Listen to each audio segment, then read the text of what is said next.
think see so, anybody yeah. else. Okay. So that is the total. All right, we're gonna get started. Our CalPERS.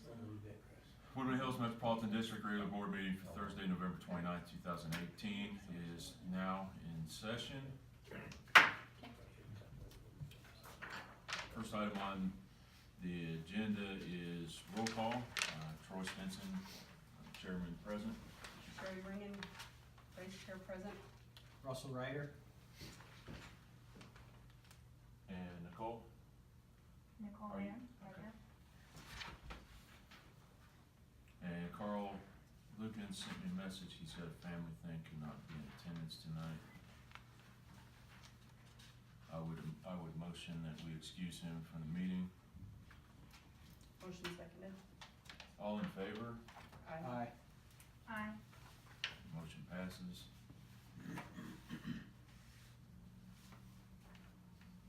Now motion that we go into executive session for discussion of the district's inclusion policy, IGAs and contracts in accordance with CRS 246402-4E1, and personnel matters in accordance with CRS 246401F1.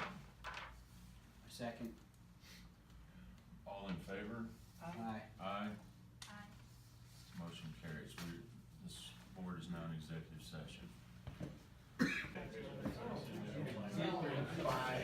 Okay, this meeting is now in public session.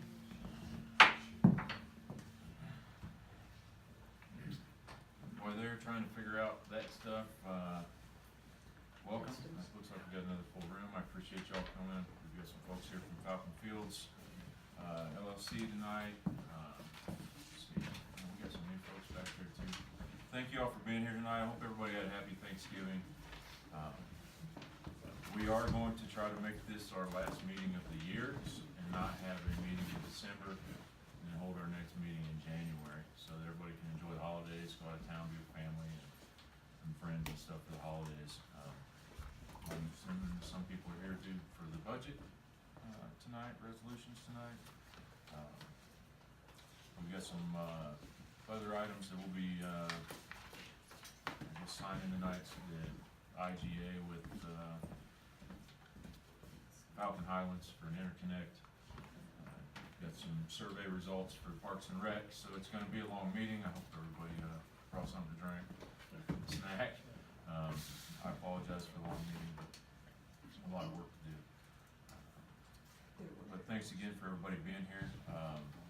Mr. Lukens has been excused from the meeting prior to the executive session, with some family things, and we do have Nicole Vance attending on phone. Would somebody like to lead us in the Pledge of Allegiance?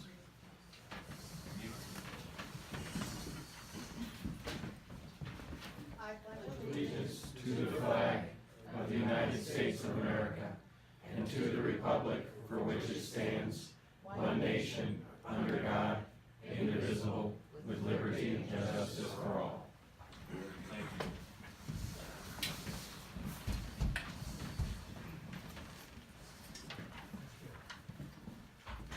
Okay, item 6 will be approval of agenda. I motion to approve the agenda as written. I will second that motion. All in favor? Aye. Aye. Motion carries.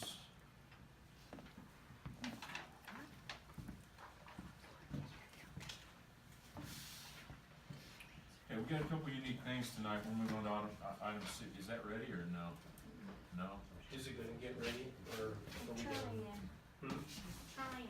Well, I'll let you guys can go ahead and start your presentation and then catch up with the, Okay, I did bring 5 hard copies, a handful anyway. Sorry, you know. Do you wanna hand out, to, Yeah, so. people out there? We can put these on the website too, Yeah. but, is it actually doing it? I'm trying to get onto the Wi-Fi, so Oh. maybe that'll work. Okay. What I'd like to do tonight is, hopefully, and Troy will cut me off when we need to. Oh, John McGinn, I'm the district engineer at JDS Hydro. And, what we wanted to do tonight was get at least an overview of what this district's water supply looks like, what it is currently, where it's going, where it's been, and provide a 30,000-foot view. Unfortunately, I could get stuck in the weeds at any time because this stuff gets very deep. But the intent of what I'm about to say is it will be an overview. And I have to kind of look at my slides and I'm kind of, okay. Woodmen Hills is within the Upper Black Squirrel Groundwater Management District. Not only are you in it, all the district is, all of your sources of supply are. All of your sources, all the way from out east, you have a straw that goes out roughly, say straw's pipeline, that goes out east 12 miles to what is known as the Guthrie Ranch. It's been added on to with the Hart property. You also have a straw that goes to the south. It goes roughly 3 miles to the south and east, and west. And that is the source of water that comes from the Tamlin station clear down on Mark Sheppel Boulevard. Most of your water, at least the original water was under this district, is dedicated to the district is Denver Basin water. Denver Basin is a large aquifer. It's considered a bedrock aquifer. So it is a finite supply. In other words, it's a massive bathtub, and when it's gone, it's gone. It's a finite supply. It's considered finite supply. And that facility, or that aquifer, stretches all the way from well south of this district, all the way to the north side of Denver. From the mountains all the way out east, several miles, well beyond here, 20 miles. So it's a massive aquifer. It's made up of 4 formations. So there's literally 4 aquifers stacked on top of each other. Calling them out, going up to down, Dawson, Denver, Arapahoe, Laramie, Fox Hills. In this area, you draw from the Laramie, Fox Hills, and the Arapahoe primarily. The way water is allocated in the Denver Basin is not by seniority, which some people might be aware of if you're working anywhere but within, except for Denver Basin, but rather by the property owned above the land above the aquifer. So they just literally draw a trapezoid through that aquifer and say, this much is yours. More land you have, more water you have. And obviously water with one land can be allocated to another parcel, but it's still allocated on the basis of property. I want to I want to describe one other thing that we're going to talk about tonight. Legal supply versus physical supply. We get stuck on this a lot. Legal supply is what the capability of whatever that water right, or the maximum allowable water right that can be drawn. If you're given a determination from groundwater or the state for a certain amount of water, you can have as much of that water up to that number that you can get. But it's a legal source. It's not guaranteed. It's not guaranteed it'll be there. It's not guaranteed that it'll be cost effective to get. Some of it is easily accessible. So, and you probably heard the word paper water versus wet water. Paper water would be the legal source of supply. The other side of the coin that we look at is the physical supply. That's the wet water side. What's the real water that we can access? I'm going to give you an example of some difference of paper and wet water that lies under this district. The Denver Formation, the second one I mentioned down, you have a whole lot of Denver Basin water allocated to you via determination. It's the district's. It's the district's water. You are allowed to take that up to a fairly large quantity. Fact of the matter is that it's not cost effective to obtain. Even though it's shallower than the Arapahoe and the Laramie Fox Hills, that formation is very tight in this area. And we can drill lots of wells down, and we can get about 2 gallons a minute per well, but that just doesn't fly. So there's an example of paper water that you have that's a legal supply. You can count on your legal inventory. But it probably won't ever be a physical supply. Physical supply can be limited by pumps and pipes. Don't have enough pumps, don't have enough wells, don't have enough diversions, or that water isn't actually there. Probably have also heard the words renewable water and non-renewable water. Non-renewable water is that finite supply. You have, in other words, you're allowed to suck that out at some rate over a period of years. There's an assumption made by the state that you're allocated to take out water on 1/100th of what's under your property. In other words, they're gonna allocate it to you in what they call as a 100-year basis. So if under your property is 100,000 acres, you can take out 1,000 acre feet a year. That's a large amount of water. But it's non-renewable. In other words, when it's gone, it's gone. If it lasts 50 years, it lasts 100 years, it lasts 150 years, when it's gone, it's gone. So therefore non-renewable. Nothing is feeding into that aquifer. You have in the area, all of the water under the district, we consider the local source. We have 11 wells around this district. They're split pretty much between the Arapahoe and the Laramie Fox Hills. We have one that's kind of an oddball at Denver Dawson, but it's a very minor source of your supply.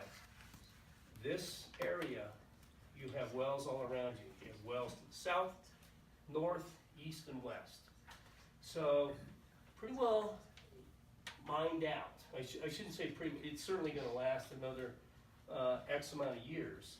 But we're seeing some significant declines, a lot of declination in the Arapahoe Formation, less so in the Laramie Fox Hills. But it's gonna run out, guys. The Arapahoe under this area is probably gonna last somewhere in the ballpark 40 to 60 years. That's not a long time in my world. It might seem like a lot, but it's not. The Laramie Fox Hills is on a much slower declination basis. It's probably going to give you a good 100 years. But even that, it's gonna run out soon.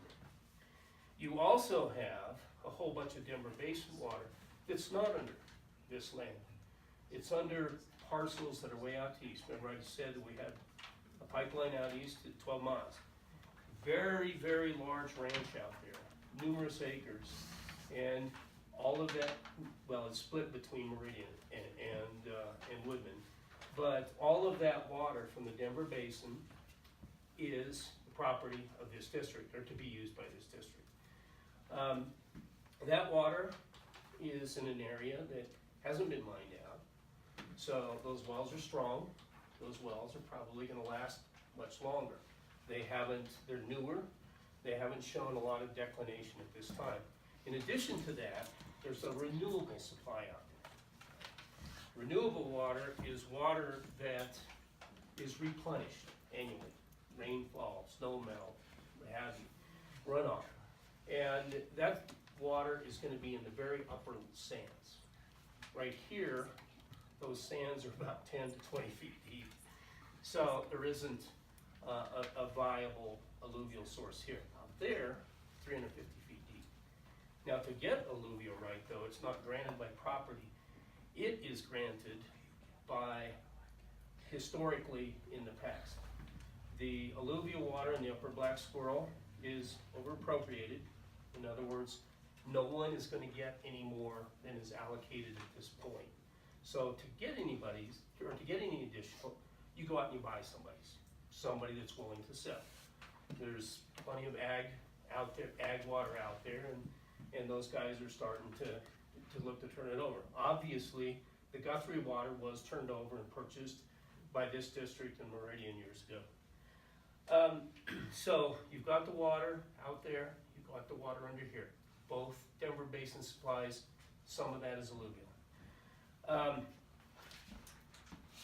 Additional supplies that you have a perpetual contractual right with Cherokee Metropolitan District for 350 acre feet of renewable water, perpetual. That actually might seem like a thin right, but it's actually a very, very strong right. You get to take 350 acre feet every year, and you get it at that tannery line. Whether or not they go to the city, they go to somebody else, that contract is perpetual. So It is in place for 100, 500,000 years. The amounts of water, by the way, let's talk real quick. The Guthrie alluvial, 89 acre feet a year. The Cherokee water, 350 acre feet a year. The Denver water out at the Guthrie site, 860 acre feet a year on a 100-year basis, 287 on a 300-year basis. And we might, if we have enough time, we'll cover what the 100-year and the 300-year rule really means. Local sources under here legally really big. On a 100-year basis, 2,350 acre feet a year. But don't go counting, you know, your chickens on that one because it's going to be slim. It's just not going to last, and it's not going to provide that. On a 300-year basis, it's 779. So your total legal supply right now is on a 100-year basis, 3,402 acre feet per year. That is a lot, but remember that's paper. You really can't physically access all that. On a 300-year basis, the number right now is 1,433 acre feet per year. Still pretty strong, even on the 300-year basis. Your current physical supply, that's the wet water. So how much can we get out of that? Right now, you can get 1,097 annual acre feet. That's what we can produce with the systems that we have in place. That can be expanded. We have pretty well tapped out what's here locally. As I said, the 350 is 350. There's no more, there's no less. It'll be 350 now, 350 100 years from now. You can't get any more of that. The 89, it's 89 now, 89 in the future. The one place that we can tap additional physical water is we add to those Guthrie, and now we acquired the Hartwell field that's out in the Guthrie area. There's a significant amount of additional physical supply out there that we can access. We only access about 10% of the Denver Basin water out there right now. We will add to that over time. That whole project was developed initially in 2007, and it's anticipated to be phased over 20, 30 years that we'll be adding wells at that site. And those obviously are much stronger than these because we're not competing with anybody out there. We're just ourselves, us and Meridian. So you have 1,097 acre feet today. What do you use now? Right now, you guys, your 3-year running average, and we always use the 3-year average for everything. You're in 2016, 17, and 18, and I had to project 18 out. 772 acre feet is what this district used. So you got a little cushion between the 772 and the existing 1,097, and then you also, at least on a near-term basis, have the ability to expand the Guthrie well field. Those are near-term type solutions. You actually, interestingly enough, you haven't used over 800 acre feet since the year 2013. You can't see this, but hopefully you guys remember a few of the words I'm saying, and hopefully we put this on the website and you guys can go back and review it. But your water user characteristic, that's what we describe as what each individual property uses, is dropping. It's dropping everywhere. It's kind of dropping all across the Front Range for several reasons. Conservation awareness. People are getting tired of sprinkling their lawns. And the inverted block rate. Every municipality is adopting what we call the inverted block rate, which encourages conservation. It used to be the more you used, the less you paid, or at least the rate went down, is what I should say. But now it is, the more you use, the rate gets bigger. And the whole idea behind that, everybody's adopted it. There's one or two out there that still haven't, but for the most part, from the 90s to the early 2000s, almost every Front Range municipality switched from a standard declining block rate to an inverted block rate. And the whole idea was conservation. I think there's no doubt about this, that we live in a desert, guys. It literally is a desert. We keep building, Denver keeps adding, Colorado Springs keeps adding, Fort Collins keeps adding, and there's a limited supply. So conservation has helped everybody out. So your average household uses 0.29 acre-feet per year. That's the average over 3 years. Now, what we've done in recent years is started to adopt a policy of planting around 0.353. That's 20% more than 0.29. The reason for doing that is to A, have reserves, start building up as we continue to grow. As developers are coming in, they're adding in at 120%, not at 100%. So that you're continuing to add to that supply and actually kind of trying to increase that cushion as we go forward. There's going to be some documents that are pie charts that I think you guys are really going to enjoy looking at. And unfortunately, I brought If it's the. pie, that's for sure. What? If it's pie, then we will enjoy it. It would be, sure. Anyhow, this largest block right here, this is where your water comes from now, last 3 years. This largest pie part here, that's the Cherokee water. That's all renewable water. The smaller pie chart now, the little pie piece down here is also renewable water. That's a bit of a renewable water that we get from Guthrie we bring in. This side, on those of you who have a colored one, is red and pink. This is the water that we mine from under the district right now. And then this little pink part down here is the Denver Basin water that we pull in from Guthrie today. This is how we allocate the water today.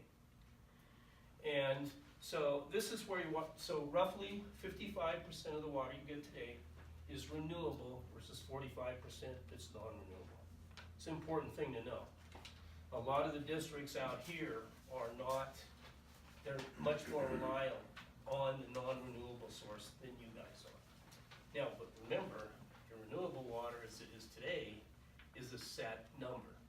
So we have to go out and get some more if we want to get some more in the future. So what do we do? Where do we go from here? We don't feel that, we had this discussion earlier, that drilling additional Denver Basin wells within the district, they're marginal. We're not going to get that much water, and the declination in the district is on a path that obviously those wells are going to be marginal in what they produce and be short-lived in what they produce. So unless we're going to drill a well in this district that's going to benefit us in the future for aquifer storage and recharge, which I'll touch on what that is later, we probably aren't going to be poking more holes in this district to get any more reliable supplies. We obviously are not going to get any more Cherokee water. We're obviously not going to get any more Guthrie alluvial water, at least today. So where are we going to expand in the near future? And I'm going to flip over here real quick, and I'm going to come back to a few things. The next pie chart. This is kind of what we did to project what 2025 is going to look like. What we need to do, this district needs to do, will be to develop additional near-term wet water supplies. It's going to come from those of you that have a colored copy, that pink section. The pink one is the one that we can expand. We can go out and plunk more physical facilities. We got the pipelines, we got the pump stations. All we need to do is keep developing that supply. So notice, the Cherokee water got a little bit smaller in 2025, not because we got any less water, but because we're delivering a little bit more water. The Guthrie alluvial got a little bit smaller. The local source got a little bit smaller. This isn't because we used any less of these sources. Well, we do use a little bit less of the local supply. It's because the pink got bigger. Because to meet near-term needs, 5, 10 years, I picked the year 2025, it's a round number, and the song. Those of you old enough to remember. But to show you how near term you're gonna meet future needs and pick up more water, more wet water in that period. Okay, fast forward. But what do we do beyond that? Once we start doing this, what do we gotta do next? Let's fast forward to 2050.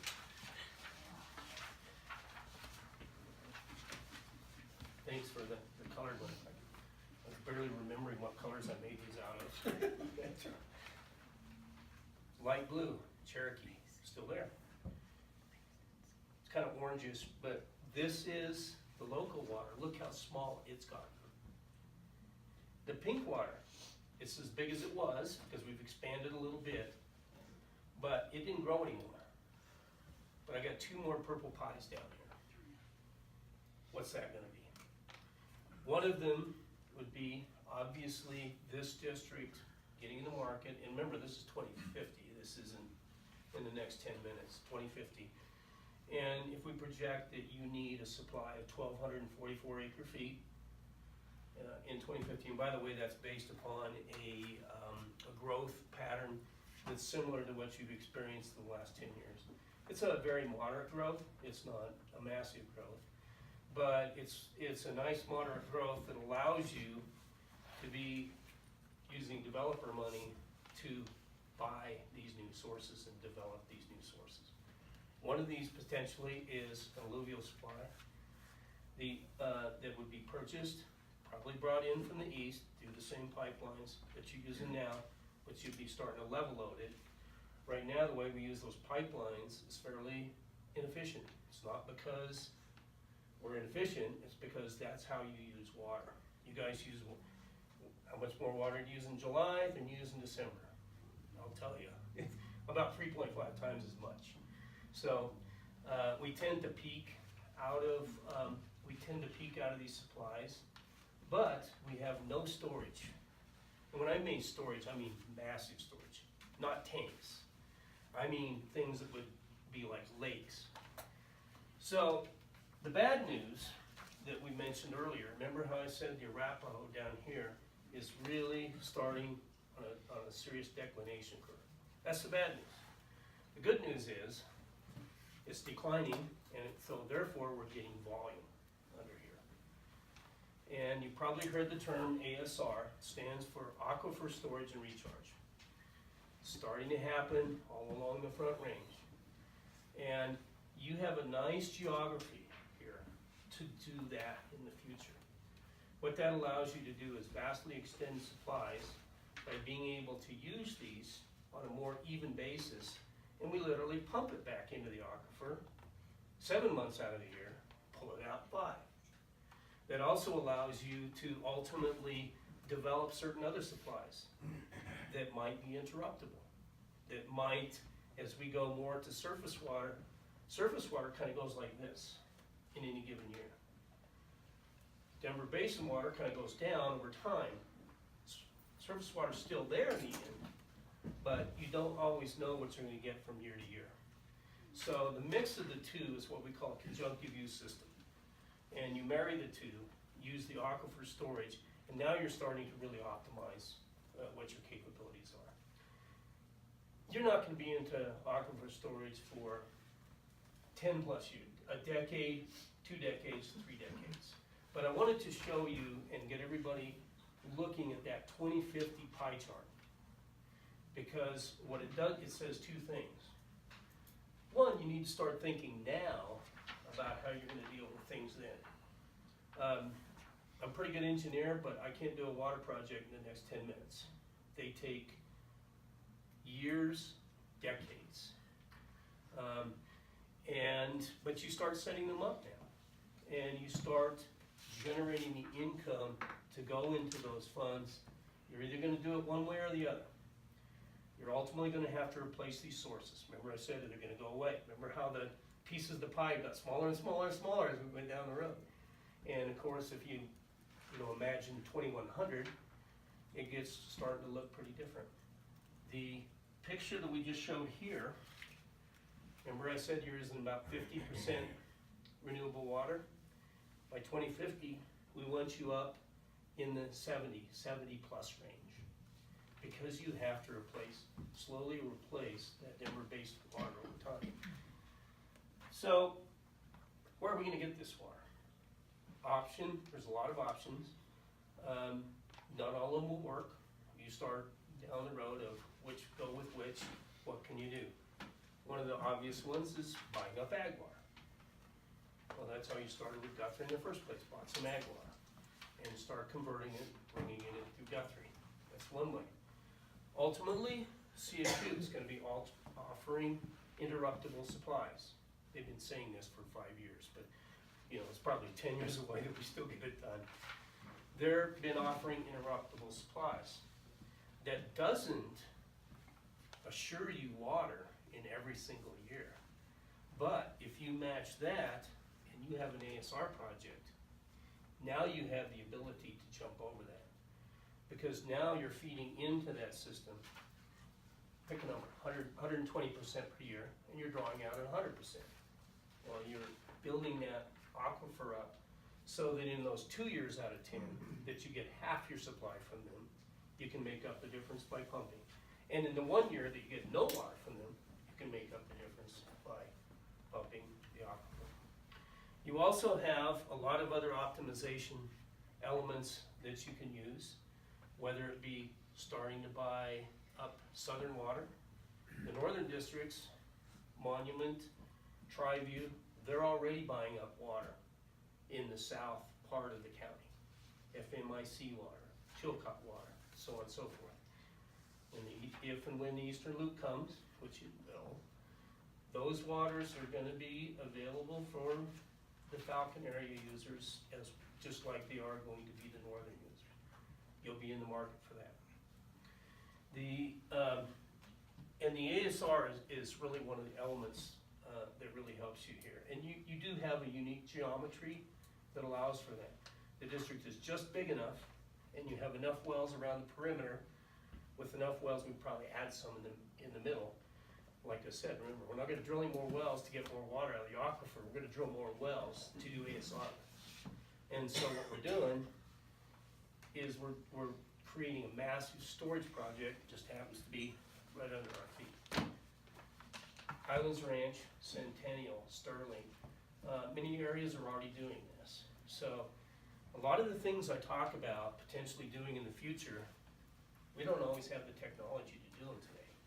I wanted to step back. Remember I said we had this Denver Formation water under us. As far as I know, it's not accessible. And that's what I believe today. I don't know how to access it. My industry doesn't know how to access it. But who knows in 40 years? There's a whole bunch of kids coming up behind me in my firm that are way smarter than I am. And in 20 and 30 years from now, they're gonna potentially figure that out. So you may be able to even access a lot of that legal water that you just held in reserves all these years. Some other things are gonna happen that are going to, on one aspect, they're challenged. The other, they offer you an opportunity. At your wastewater facility, you're gonna be hit with greater and greater and greater regulation in terms of how far you go treat that water. That's the challenge, because that's gonna cost money. The opportunity is, you happen to be set up geometrically to take significant advantage of that through indirect reuse, recharge, and some other potentials. The bad thing about the Denver Basin water that's here, out there, is it's going away. The great thing about the Denver Basin water, it's fully consumable. So what comes out of, what we send to the wastewater plant, what comes out of the wastewater plant that's based upon Denver supplies is your water, it's credited water. The Cherokee water, 350 acre feet you put in here, and 175 you get out of the wastewater plant, is not yours. It belongs to Cherokee. It's a first use right. But that Denver Basin water has a tremendous value because it is fully consumable. Again, you start manipulating that thing in your ASR package to potentially make out of what was 1 acre foot delivered, ultimately gets turned around to be 1.75 acre feet delivered. Whether you're using it simply by sending it to irrigation, or to credits in the stream, or replacement plan, that's what Wayne and I were talking about earlier, it still is your water. It still is your water, and it's here. It's not, you know, miles away somewhere where, okay, to access this, you're gonna have to build these massive systems again. There's a couple of other drawings in here that I would encourage you guys to all go to, because I'm assuming, Jerry, what you're gonna do, seeing as how we completely blew up our presentation here, is just go ahead and put this on the website or something so everybody can see it. Good. I think it's really, I think you should know the truth about the water. That's right. You have a relatively good, solid supply. I'm not gonna put you in the great category. I'll give you a B. But you don't have an A. The reason that you're there is you have a significant amount of Denver Basin reliance. But you are farther along than most everybody in the Falcon area. And you also have some very, very, it's a bit of luck, I suppose, or whatever, but you have some very nice geometry with your system. I don't think it was developed that way, it just came out that way, but it turns out that that's in your favor. And it allows you, it gives you a lot of other opportunities on how you can extend this supply. I jumped over a lot of things because we didn't have a slide in front of you. But I think they're really good things to look at that really give you a picture. Or look at those pie charts. Here's where we are today. We're not that bad. We're in pretty good shape. We're in pretty good shape for 10 years.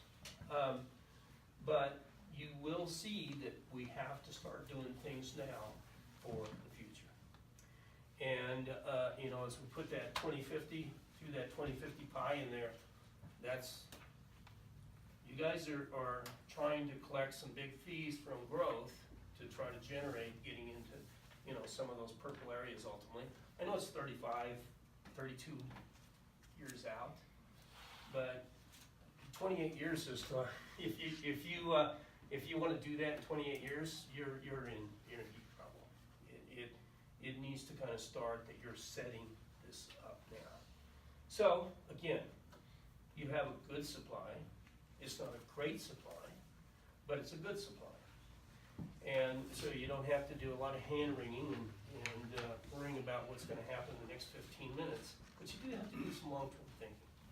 We are going to be doing some expansions, 5, 10, 15 years at Guthrie, because we have a lot of water out there that we haven't accessed yet.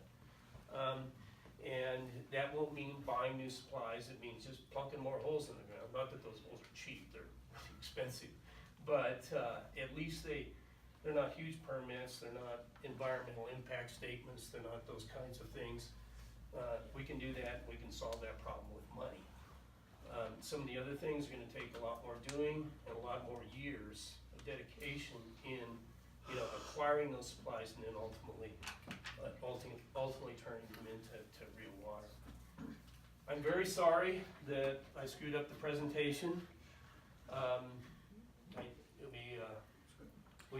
We did a very poor job of communicating over what plugs into what. We'll put it on the website, we'll also send it out an email blast. Sure, I mean, we'll give it to you, I'll send it over tomorrow. That was a good summary, though. It is, and I want to introduce Wayne Foreman here real quick, and I know he's going to add a couple of words. He's way smarter than I am. Wayne is our water attorney, and I glossed over a few things that he's been doing this year. I really gave you the 30,000 foot view. A lot of this stuff we can really go down in the weeds on, but Not tonight. Not tonight. Exactly. I'm very well aware that Troy is right now about ready to cut my knees off. So, okay, PJ did it.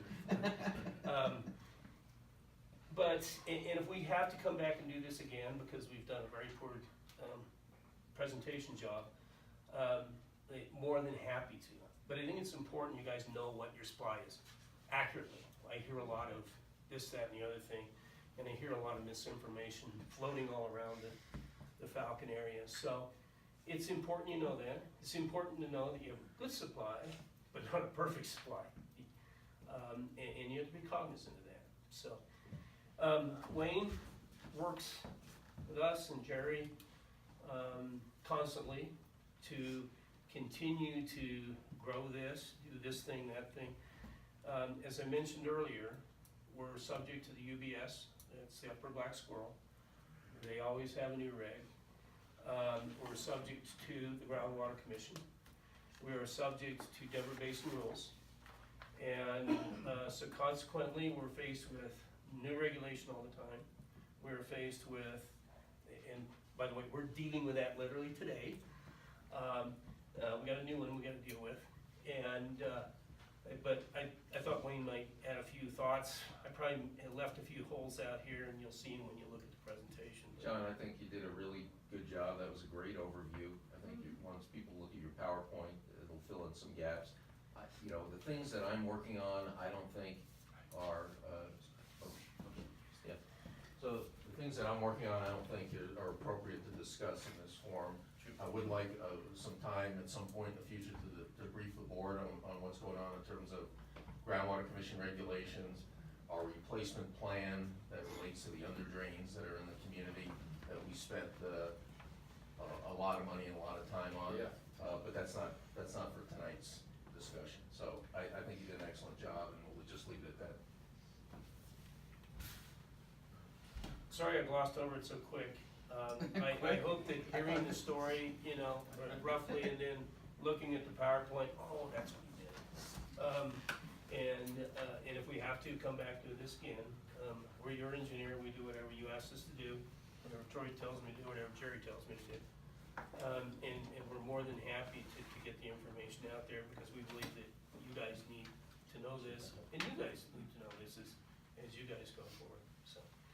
I don't know if there's any, it was pretty 30,000 foot view, but, if there's any big questions, Troy told me, don't get down I in think the next weeds. time we'll do, So- we'll see what questions they have. Okay. We'll get it out, and so I don't know how long it takes you guys to get on the website, I'm sure it'll be a few days or something, but, Oh, that was good, thanks, John, appreciate it. Thanks, John. Yeah. seriously? I blew up my whole presentation, you guys clap? It was good, John. Thanks. Okay, next item will be approval or disapproval of the board minutes. That would be for September and I October. looked them over and they look good. Okay. So the addendum that I was concerned about is attached, so Yes. I'm fine.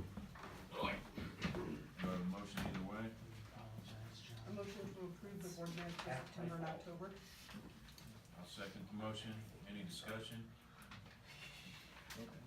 All in favor? Aye. Aye. Aye. Motion carries.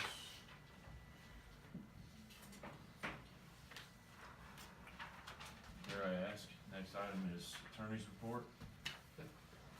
Hopefully, it's not gonna be short, unfortunately. I was asked to, provide a summary or an overview of matters that I've been working on, of which there's a lot. And so I'm just gonna summarize what they are as I come through without diving, to use your term, in the weeds as to the content. I'm just gonna tell you this is what we've been working on. First one we've been working on is bonds. And there have been a lot of questions floating about who owes what to who. And we've gone all the way back to 1997 and brought it back and brought it current regarding the bond situation. I have provided to the board a summary with all of the details of what we have determined. I'll just give you the overview, which is the obligations of the district on bonds is $35 million. The obligation, and that is primarily from a 2016 refinance and other activity which occurred primarily in relation to the new sewer plant facility. Second, the district does not owe any money to the Public Finance Authority. Third, the Public Finance Authority has effectively gone out of business. Really? before. The item that took so much time was tracking down what are called the courtyards, couldn't come up with a word, the courtyard bonds. It is an extremely complicated situation, but the short version of all of that is that the district is the collection agency, not an obligor. It is a collection agency for Woodmen, on behalf of Courtyards, the Courtyards activity. That total obligation, which comes from $10,000 fees in each of the courtyard property sales, total $1.5 million. That has been reduced to $260,000. So, and Rachel has 3 more? Yeah. Three more in process, which will bring it down to 23. There's 26 left, it'll bring it down to 23. The 26 times 10, 260,000. So from $1.5 million obligation, it's down to 260,000. So there's that piece, and because of the complicated scenario, the district is the collection agency, but it's not obligated on those bonds. As that 260 is paid off, the district, which will continue to keep collecting tap fees on one activity or another, it becomes district money, and it's not parceled out the door to anywhere. So, talked about the PFA, talked about the relationship between the district and the PFA, the total bond obligation, which is $35 million, and the $260,000 collection obligation. So that's the bond world. I have a ton of detail here, but I don't want to put you to sleep. Second matter we've been working on is the budget. We worked with the staff regarding the resolutions we're going to come to later, categorization of some matters, discussion of some matters, but we worked in general with the staff regarding the new budget. Core procedures, we've, as everyone well knows, Mr. Pace has made many core requests, and we've assisted the staff in dealing with core requests in general. What do you do, what do you don't do, how do you, well, both of those, what do you do and what do you don't do? So we've done a lot of that. We have Mr. Pace's core request since July the 30th. We have requests on July the 30th, August the 1st, August the 14th, October the 8th, and September the 20th. So those are the ones that I've dealt with. I know there are others out there, but those are the core requests. We've worked on Falcon Fields, preparing an inclusion and service agreement between Woodmen and Falcon Fields LLC. There'll be some discussion about that in a little bit. We worked on an easement agreements between Woodmen Hills and Falcon Highlands, and the Falcon Highlands School District regarding a water line, force main, and a lift station. Regarding Falcon Highlands Metropolitan District, we've prepared an intergovernmental agreement to deal with emergency water situations, and I think you're going to hear about that a little later this evening. On Falcon Properties, we've addressed issues of ownership of the Falcon line. Regarding four-way, we investigated a claimed bankruptcy filing, which turned out not to be the case. We investigated and learned that there is significant litigation going on among the four-way principals. The district is not a party, but that's an issue of interest, so we've looked into it and got the court believing on it. We've dealt with issues between Meridian Ranch and four-way, and that is also still very much in process. Regarding Meadowstone, we prepared an inclusion, try it again, Ted. We prepared an inclusion agreement, and that's in process. Regarding Oakwood Homes, I passed copies out to everybody, didn't I? Regarding Oakwood Homes, we're dealing with issues regarding Tamlin Road construction. Regarding an employee, we have a former employee who has made not a court complaint, but a complaint. And we're in the midst of dealing with that. We've also brought in insurance coverage into that to provide defense of the claim, and that is actively going on. In fact, we have a meeting about it tomorrow. In the world of resolutions, we have prepared resolutions. A resolution to appoint an official records custodian, which we'll cover tonight. A resolution to turn outstanding accounts, which are non-paid, over to El Paso County. That's basically done. A resolution providing notice of the budget and fee increase. We did the introduction of the whole scenario last month, provided the 30-day period for comment that I tried to stress so much the last month. We got one comment, and the budget resolution is available, will be handled yet tonight regarding approval of the, potentially approval of the budget with the 3% increase. I mentioned the approval of the district budget, then a resolution appointing a new authorized person to the bank. We've been working on an agreement regarding a silver sneakers program that Corey and I have been working on. To Corey's credit, she's the one who brought it in. I've just been working on the paper. But so that's another one that's coming on board. There was a personal lawsuit between Mr. Stimson and Mr. Pace, and we assisted the board members in that matter who were subpoenaed. They were not involved in the matter, but subpoenas were issued to them. I successfully prepared and court granted motions to quash those subpoenas so that the board members were not involved in that proceeding.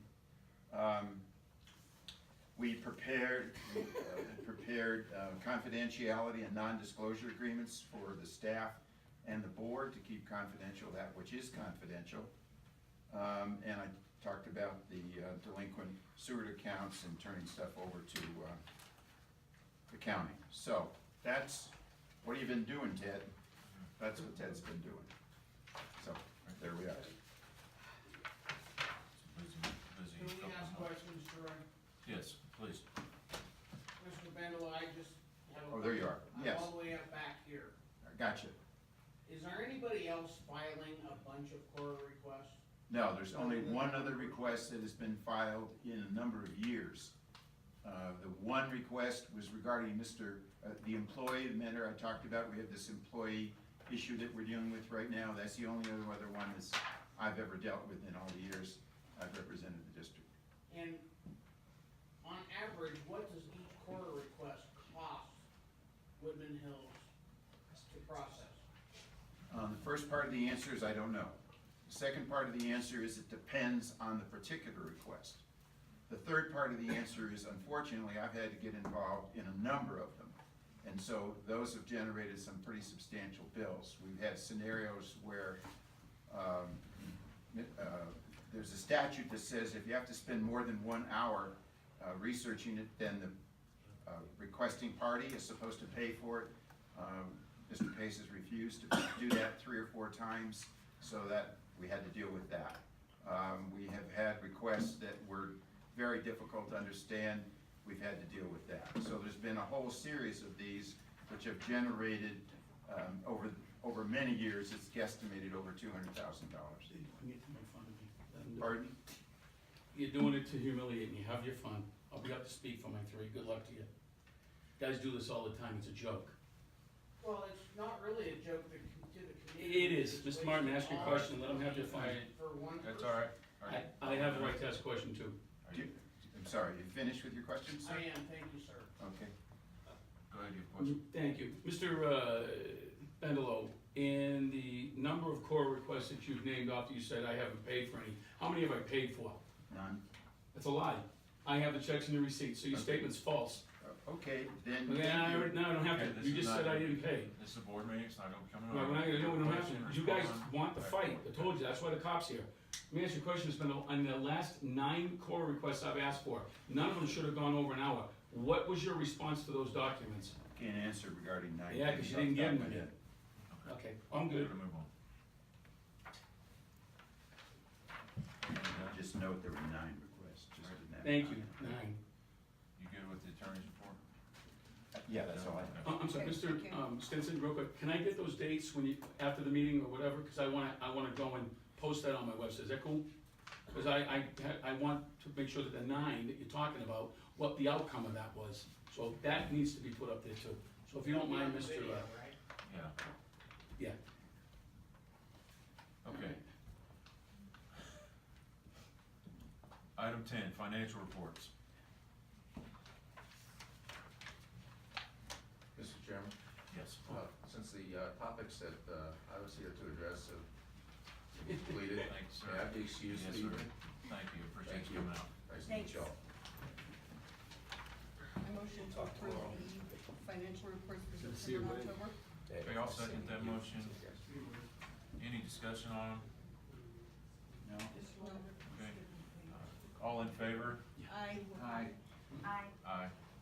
Okay, motion carries, financial reports are approved. Mr. Sensen, may I ask a question? Yes, sir.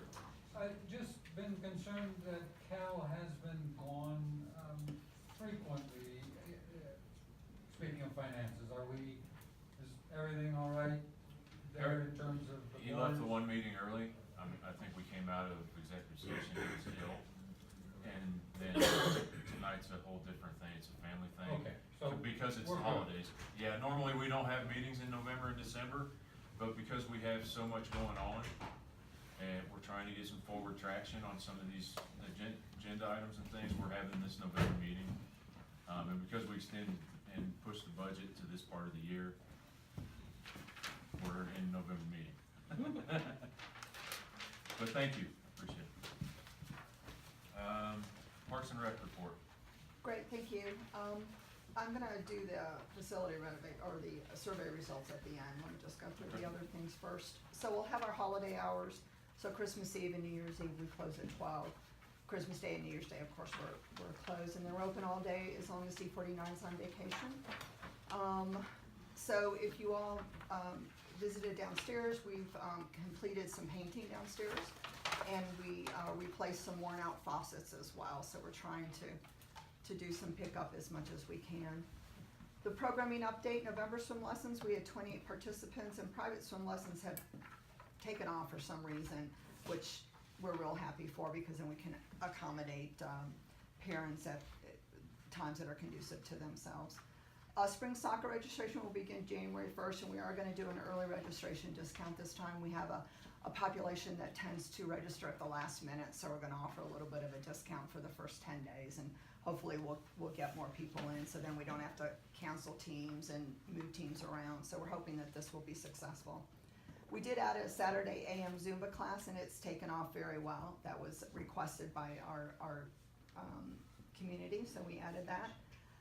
So you all can see kind of, we're starting to decorate for our Cookies with Santa, which is on December 8th. We do have a team event this Saturday evening, so we kind of started a little bit early, so it took a long time to put these lights up, but the team did a really nice job. So that we started to decorate, so we'll finish up there. So our Cookies with Santa is December 8th. It's here at CCW, and we're doing 2 time frames this time.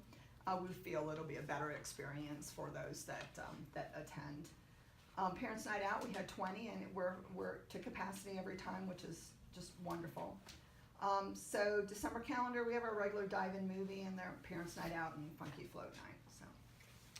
So let's go to the facility renovation. You all have the PowerPoint. I sent it to you, and then I made a copy for you on the that's in your. It's separate. Are you still doing the bingo? We are, yes. We didn't do it for the month of November and December, because bingo would have been this Friday night. And so, because we have an event, we canceled it. And the usage isn't that high in November and December, so in January, we start back up.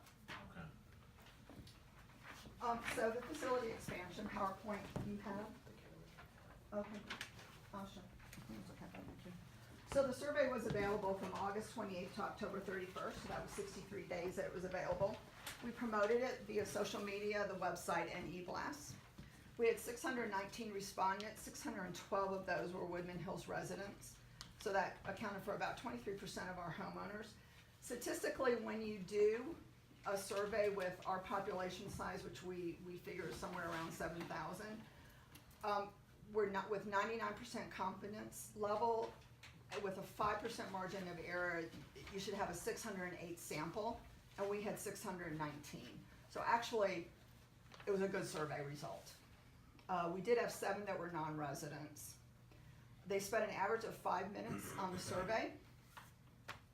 And if you go to the next slide, one thing I want to point out, which is it's a key point. We had 1.8 times more respondents in the 2018 survey than we did in the 2016 survey that we paid Ballard and King $40,000 for.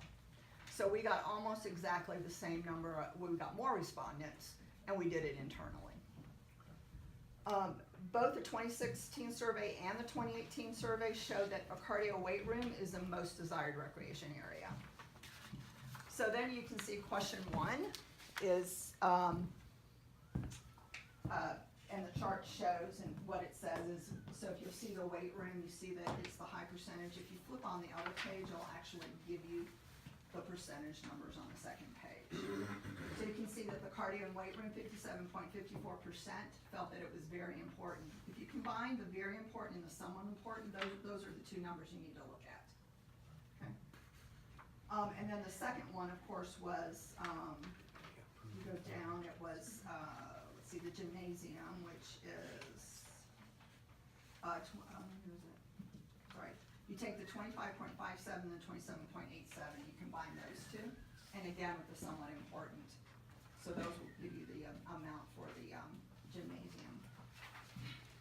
And then question 3, the expansion of the RCA could include a cardio and weight room, a group fitness studio, cycling room, Pilates reform, and then we wanted to know what of those amenities were important to our residents. And actually, even more important, would they actually use those? So if you look at it, 44.21% said yes, they would use those. And then, of course, we came into the costing. So if in fact we did what we had above, the cardio weight room, the fitness room, all of that, and it would cost $1.4 million and increase annual operating costs of roughly $426,000 a year, would you be in support of RCA having those amenities above? So if you take the 23.45% that said definitely they would, and the 27.04 that said probably that they would. Okay? And everything's concluded on the back page. And the next question was, an expansion of RCA would include a gymnasium with an indoor running track. Would you use these new amenities? And then definitely use would be 31.8%, probably use 22.44, would definitely not use 26.34, unsure 3.41%. Okay? And then again, we got into the costing of it, 2.4 million annual cost with a roughly annual cost of $330,000. Would you support it? Definitely was 22.56, probably 23.05, definitely not 31.49. Okay. And then question number 7 was an expansion of RC could include larger locker rooms. I thought this was very interesting. That's not important to them. They want the cardio, the weight room, the gymnasium. Okay. So I'm going to skip over question 8. So let's go to the last page, the key takeaways, because I think so I summarized all of that for you. So a cardio weight room is the most desired amenity. The 67.37 respondents say they would use, and 29.20% saying they would not use. Of the respondents, 50.49% would favor taking on debt for the cardio weight room, and 41.53 respondents would not. A gymnasium is the second most desired amenity, with 54.31 respondents saying they would use, and 42.27 saying they would not. And of those respondents, 45.61% would favor taking on debt for a gymnasium, and 47.01 respondents would not. So, nothing has changed in all of these surveys that has been done. The response consistently is, yes, we want to expand. This was the most survey out of all of them, that actually people said that yes, they would actually either definitely support taking on the debt, or probably would consider taking on the debt.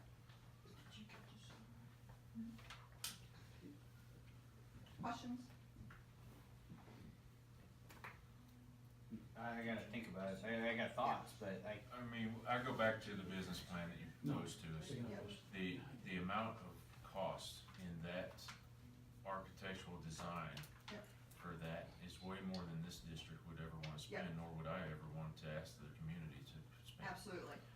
So we can look at some other options. I did go up to Armstrong Steel, so that is an alternative. Could they give me a cost? No, because they need to understand the sloping of the building, some other things as well. So there are some other alternatives that we can investigate. So we can go back to the drawing board, if we so choose, if that's something that we wanna do. This, I mean, please take my humor lightly, but our community is a Absolutely. beer budget community. Mhm. And the plans that were drawn up by this architect and that business plan are like champagne stuff. That's not our community. So then we can go back to the drawing board and tell them we need to come in at 900,000, 800,000. What can we get in the cardio weight room? Because that's what people want for that amount of money, or, What I want personally as a board member for this community is I want the feasibility of having what the community asked for on here at a cost that is not gonna impact the community right now. And we'll find a way to budget for the money for that facility in the current budget stance. We know the costs are going up for everything. So continuing to kick something down the road like this is going to continue to increase costs in the long run. And will become a cost that will not be able to be attainable in the future as far as getting something like this done. So it's one of those based on, and once again, this is not the entire board, this is just me speaking. My concern is cost versus benefit, which I think I also stated when we looked at the business plan. I think the business plan needs to be tweaked, to include, this board has consistently said since taking seats up here that we want all options on the table when it comes to any kind of improvements for the district, to be able to present to the folks. And right now, we've presented them with one option, and that's these drawings that were done by an architect to add on stick and mortar, when I think there are more viable options out there for us.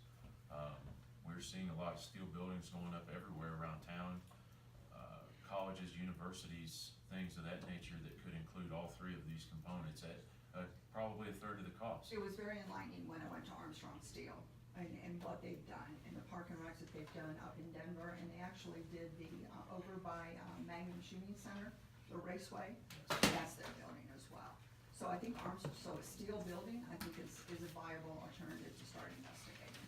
Look, we're nowhere near even starting anything, but this is the survey that we all wanted to see. So now I think this is just step one, and now we need to build off of this.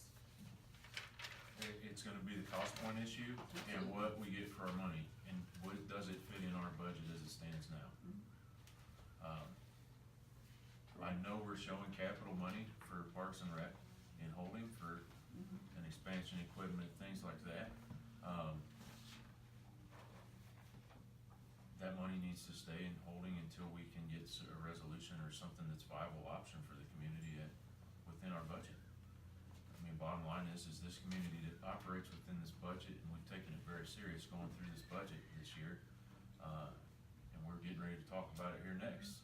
Wanna make sure that we're looking at things that fit within this budget, that aren't a reach, that aren't something that's going to put a hindrance on the community, and it's not gonna have to increase the rates. We're already increasing the rates just based on the increase in costs across the board. I don't wanna be increasing the rates just for a gymnasium. If we have the money, it comes in within that money, then that's what we should be looking at, is ways to make that happen. And once again, that's my opinion. These guys can add their opinions.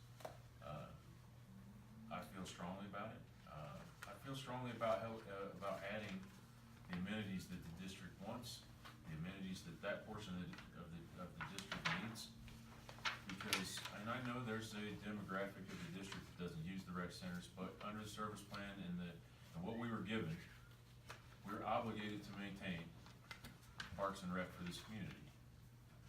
And that improvement's been on the books for years, since I moved in here. But it's always been unattainable due to Cost. these crazy facility architectural designs that, and, I mean, locker rooms are fine. Most people change at home and go over there. We don't need $40,000-$50,000 for a locker room. So I just want us to stay within that scope going forward and looking at options that are feasible options. I mean, I look at households around here that are building steel buildings in their backyards in our community that are bigger than our rec center. A tenth is the cost of what our rec center costs, and I'm like, really? And we can't do something like that for a tenth of the cost? So I think that's more of the avenue that, me personally, I would give you direction to move towards. But I want them, the folks out there watching, to have, and they've put input in, and that's about average input for even in our elections. That's what they want, but they don't want a big hindrance of added costs. I mean, shoot, we're still paying off these rec centers.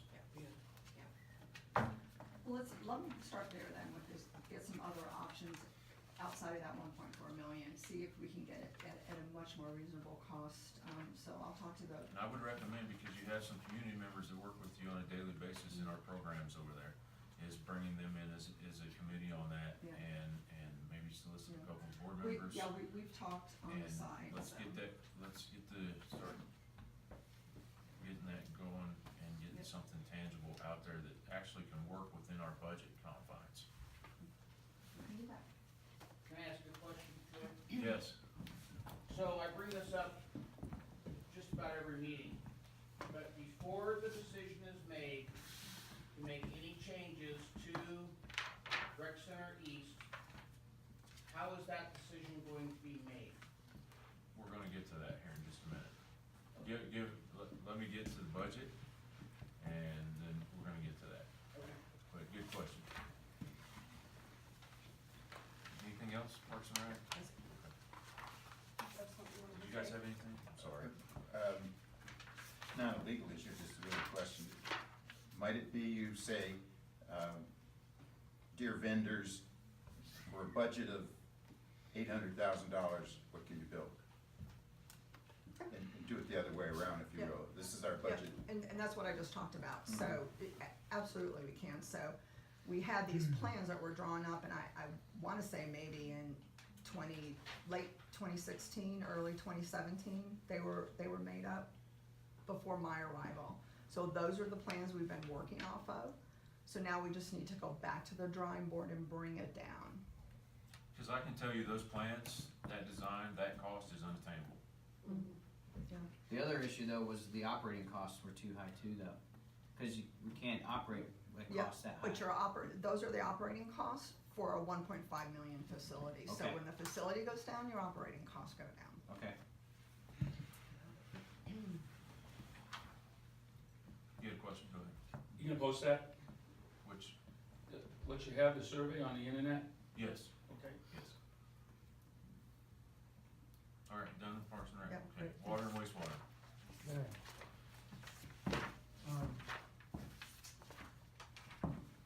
Entering into a slow time of the year, which gives us opportunity to do things like training, which JDS has been supplying for, the operators for the new wastewater plant. Also going to school, as well as catching up on other things. One of the things we saw in the water department was, replacement of media, which involved getting all the old media out, and, good time to do it this time of the year, plants offline, it's not hurting us, getting it all ready for, the next big water season. Also, staff has been utilized at the new wastewater treatment plant to, do things that, were required by, like a regional building department that we weren't aware of, had to be done, so they weren't part of the contract, so rather than get our contractor to do it at his cost, we did it in-house. So I'm trying to save a few bucks, but other than that, if you have any questions on the report, I'd be glad to handle it. Did you want to introduce him? What I would like to do is I would like to introduce PJ Anderson, and he apparently had a proposal, or a little demonstration here, so if you don't mind, we could put him in. Sure. I don't know if he wants to sit through the rest of our board meeting. I'm gonna yield my time to everybody else in the room. We'll just take a minute, it's budget hearing and I understand. I'm PJ Anderson, I'm here tonight with Jim Berger and Mike Berger and son Mike. The three of us collectively are the owners of Falcon Field, which owns 57 acres, that I think maybe you talked about earlier tonight. We've been working with Jerry and John informally, trying to figure out what makes sense here and what not. We understand that a lot of offsite improvements necessary, fees are gonna be important. Probably some shared facilities, particularly the lift station down there. Understand all that. Also understand that this needs to basically not impact the existing customers and residents, taxpayers of your district. Not taxpayers, I guess, but, so it would need to be stand on its own. We think we can help the district in a number of ways, primarily drainage. I don't know how much, I've been involved in Falcon now for 30-some years. In fact, I was the attorney to get the old sewer plant approved at Stapleton in 1985, to date myself. It's his You fault. for 30. Who would have thought, you know? Anyway, our preliminary plan shows a number of detention ponds. It's our plan to over-detain water on the other side of Highway 24, so that by the time the water leaves us, it'll be less than historic. And it's definitely gonna help on the sedimentation problem south of us. There's a lot of sediment going down there. The county had to vacate Pinto Pony Lane a couple of years ago because of the sedimentation. So we think we can do some good things that's gonna help the district. Look forward to working with you. We've submitted a petition for inclusion, which is, in the cities it's called annexation, special district it's called inclusions. And appreciate the opportunity to work with your staff and the board to get through this process. I haven't met Mr. Benwell before, but we'll probably get to know each other pretty well here, I assume. That's happy to answer any questions. I did bring our latest layout. It's for everybody. It's where Woodmen Road hits Highway 24, which is a three-way intersection right now, signalized intersection. CDOT, Colorado Department of Transportation, has said that we can make it a four-way intersection. So basically, it's an L-shaped parcel of land. We're envisioning a box user here. Couple, maybe three obvious ones kind of jump out at us, and we'll see how it works out. With some commercial pad sites here and about 50 lots in the rear. There's a major channel coming down through the middle of here. That's gonna have to be improved.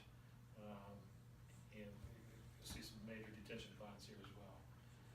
Can you point out the roads there, just so we can Sure. figure out where we are? Sure. This is Highway 24. Okay. Woodman Road coming in here. So that will be the entrance. Colorado Department of Transportation is requiring us to get this intersection to move Rio Lane. It's too close to this. So we're gonna have to reroute Rio Lane, and it looks like that's our latest plan on how to do that.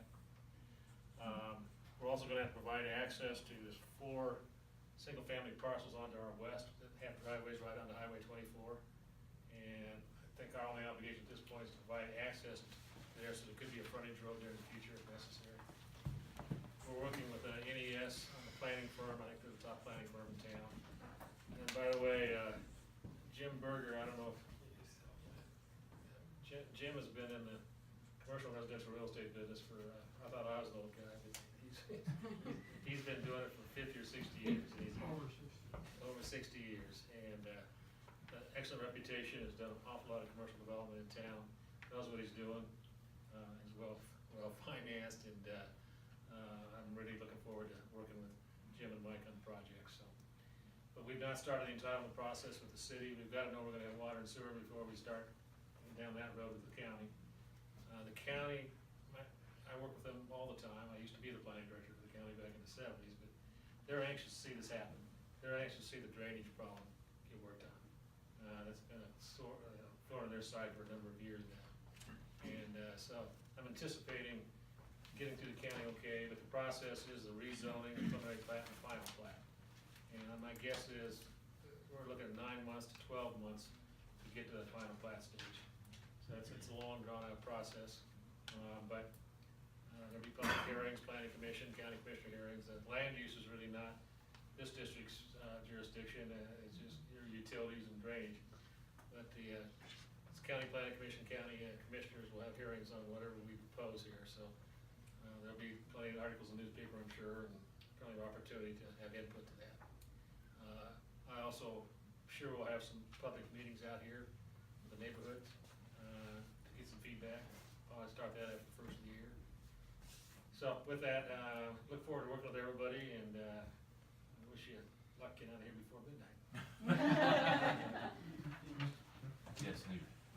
So this petition for inclusion would be Falcon Field would become part of Woodmen Hills? Yes. So we would be building the sewers and providing the water? I'm sure we'll be building most everything. But but then the water would come from?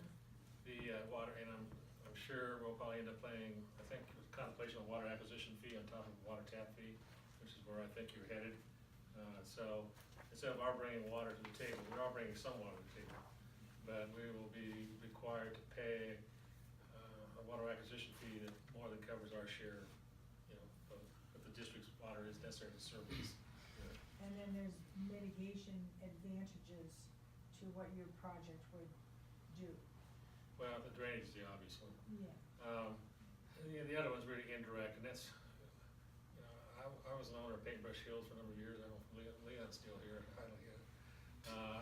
Like I said, I've been out here since the mid-80s. I'd love to see, you know, good breakfast restaurant. I'd love to see a good, you know, barbecue. There's any number of things like that. I'd love to see a Home Depot or a Lowe's, obviously. So I think there's a lot of indirect benefits.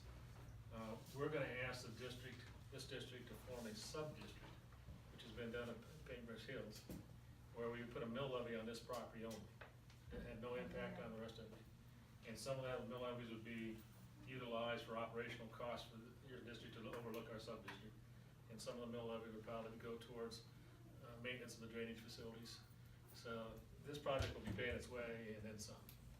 And I haven't seen the inclusion agreement yet, which I guess maybe I get the privilege of reading tomorrow, but I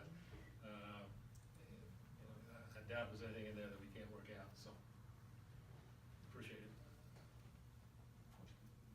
Go ahead. When you become included, that's gonna be for all fees that are basically for the rest of the customers too? For park and rec, sewer, street lights, the whole 9 yards, right? We pay the same fees. It has to be uniform throughout the boundaries of your Okay. district. Yeah, I mean, that's a given. I think we'll also undoubtedly be paying the district's cost of processing the inclusion. There'll be legal fees, engineering fees, and so we'll be paying our share, you know, what your costs are to go through this procedure.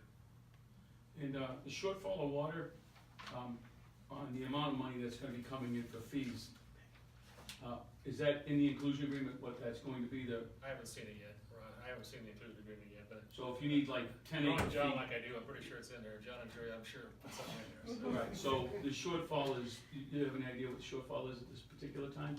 We don't, because we don't know our uses yet. Okay, so The way it works is, as we final plat, which I'm sure we'll do in phases, we gotta prepare a water report. Actually, the district does, and it has to turn it into the county, where we have to, you know, be very certain on how much water we need. And so that's when you really get into the detail of it. But it's gotta be a wet water, physical water supply. And, really, Woodmen Hills is probably, you know, the only option here, realistically. Falcon Highlands Metro, I was glad to see you get the interconnect. I hope that goes through tonight. I represent Signet, which is owns the commercial land over at Falcon Highlands, and so I'd love to see some cooperation there, and hopefully it happens, but sorry. And I think we talked about this earlier, you have a fallback plan in case this doesn't go the way I hope to? If we can't obtain public water, public sewer services, just like anything else, this would end up being probably 2.5 and 5 acre lots. That's, you know, in all likelihood, you might be doing a little commercial on a 2,000 gallon septic system, but basically, without public water and sewer, under the county's rules, you can't go less than 2.5 acres unless you have public water, public sewer, so. Mhm. I wouldn't call it our fallback position at this point, but that is realistically what happens. We probably just sit on the property for a number of years before we do that, I suppose. We'll see. Thank you. Any other questions? Thank you. Thank you, appreciate it. Nice to meet you all. Nice to meet Nice to meet you. Thank you, guys. The face to faces.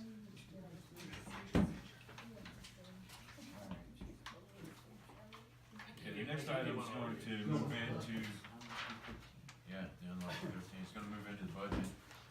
So I'm gonna ask you to take a 5-minute break before we start that. Right, so what's it gonna, Troy, you think it's right, official, or something like that? Guessing. Yeah, okay. But not, no. Oh, yeah? Well, she wouldn't have been too far away. All right. No, that's true. Oh, yeah. Yeah.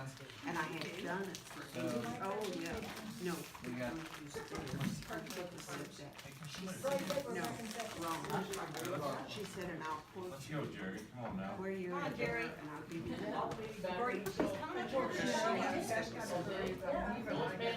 So, and then Bruce comes out. yeah, well, I'm ready to. No, I ate already. When it came, I was so full because I wasn't really hungry. I was like, if I don't eat, I'm gonna starve.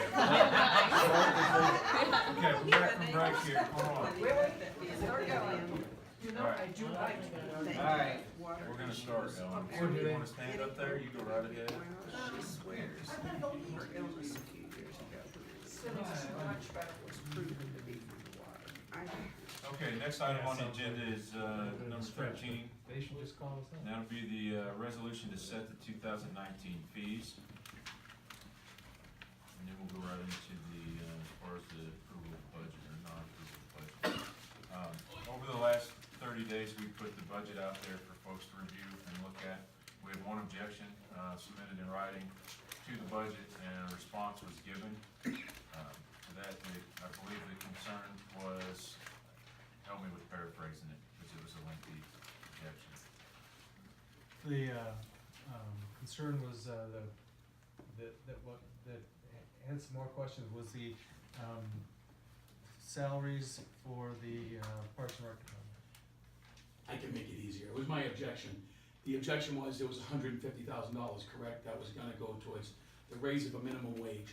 My concern was, is that with the amount of jobs that was available, I put in 2 core requests, you can add that to the 9, was basically wanting to break down just how they got to the fact that minimum wage was gonna go up, and that I have the salaries from 2014 showing only 4 positions that are at the minimum wage increase. The response given was, basically, we're gonna give it to everybody because we're gonna raise the minimum wage, and some people that have been here longer are gonna make less than the people that are gonna be kicked up the minimum wage. And based on the salary structure I was given in 2000, I apologize, what was it, 16, shows that there would only be 4 positions below that number, even at that time. So I had asked very simply for a breakdown of who's going to get what. And I hadn't received that yet because I sent a Cora to the officers and everybody else, apparently not OID, so I didn't get that response today. So the objection was, I object to $150,000, which was explained to me was gonna be a raise. And I think at this point, you're gonna give out minimum wage, then only people that need to receive the minimum wage increase should get the minimum wage increase. And then accordingly, I think everybody else, from the positions I have in writing, was, it was only the 4, I think it was 3 or 4, that were actually below that number, even after the increase. So I didn't receive those, so I wasn't able to. I will respond in part now. Okay, in a business economic sense, with any minimum wage increase, and I don't know how many of you have kept track of the city's budget process over the last couple of months and the approval of the budget last Tuesday for the city. But as far as in economics, whenever a minimum wage increase happens, what you end up doing is through performance-based evaluations is increasing the minimum wage to the pay for your employees up the ladder. If you don't do this, what occurs is what's called compression. And what happens when you have compressed salaries is what happens sometimes in my job is people stop applying or trying to better themselves or trying to perform better because there's no advancement in salary or wage, and there's no benefit for them moving up or moving forward in a position over the years. So to combat that, that's why that projected, and once again, the budget is exactly that, it's a budget, it's an assumption, based off of what we can project as cost increase going into the new year. Now, is that saying that all of that money would be used, or maybe that money would not be enough? No. But it's the best, to put it in military terms, the best guess effort to get an accurate budget out there based on the numbers and the projections for next year. And I thought I explained that last year, but just like with the city's budget that they just approved, there are different stages of increases to salaries and wages throughout the city based on performance standards, and that's why they do annual evaluations. So does that mean that some people, employees in the district will get pay raises come first of the year? Yes, they will. This is a company. It's a large company. I mean, it's a multi-million-dollar business, water and wastewater in the district. It's a quasi-municipal company, basically. No different than a small version of the city.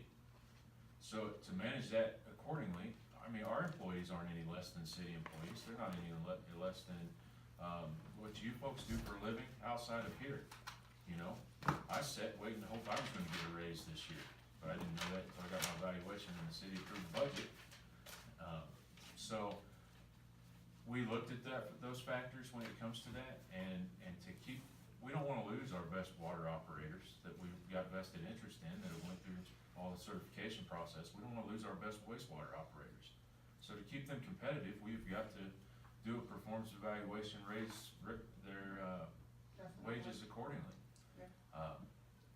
So taking all that into account, that's why that number is put on that line item.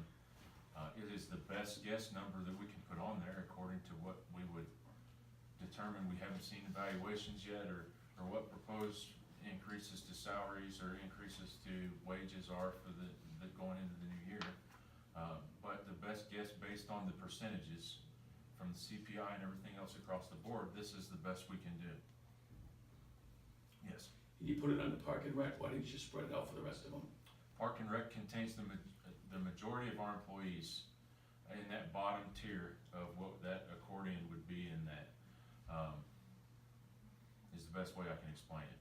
So we have how many employees in the summertime in Park and Rec? Close to Or half the 45. year? Close to 45. And how many employees are year-round employees, Jerry? Yeah, like 10. So you can see the differential there, so, that's why that number's there. How many in the winter? I don't know, I don't know, 30 something, 36 maybe. Okay. So the raises will be correspondent with everybody, right? That's not saying that everybody will get a No, I'm raise. saying, you're saying, based on what you said, that you put it in one spot, but it could affect the other people as well. It could. Okay. If the bottom tier's minimum wage hike brings them up to what the next level was already making, then has to be adjustment across the board. So, look, so you referenced a 2014 pay scale or whatever. You have to remember there was a minimum wage increase in 2017 to 1020, or 2018 to 1020. I think it was 930 prior to that. It's 1110 in 2019, and it's $12 in 2020. So if I have an employee that deals with customers for their entire shift and is cash handling, and he's making, and I have to raise a lifeguard that's 1020, the salaries have to be adjusted accordingly. We are in an area that Jerry can attest to this as well. We have a very low employment pool to pull from in this area. Can I ask you a question based on your question, Mr. Pace? Hold on a second, I'm just writing this down. Go ahead. I'm done. Okay, No, so, yeah, go ahead. what little I do know about you, I understand that you've been driving a truck for 30 years, right? Yeah, So if you're driving that truck for 30 years, have 30 years experience, and you're making $26 an hour, and they hire a kid that just got his CDL. Yeah. And hired him at your same rate. Yep. What would you expect to happen for you? Well, here's the fun part. I'm glad you asked me that question. I've been doing this and handyman services since 1996. It's in the records, down in Bradstreet, the whole 9 yards. When new drivers come on, there's a tier system. They start at the bottom, they work their way up. In the company I'm working at now, whether you're there 6 months, 6 years, or whatever, once you get to the scale, you're done. Even if you're a new driver, you get what all new drivers get. At my particular case, I would get piece, stop, and mile. I would get paid the same as the guy that's been there for 5 years. I'm glad you asked me that. And a lot of companies do that because here's the issue. The turnover is the issue. I do want to beg to differ on the employment pool here. We've got tons of great people out here that would love to have a job.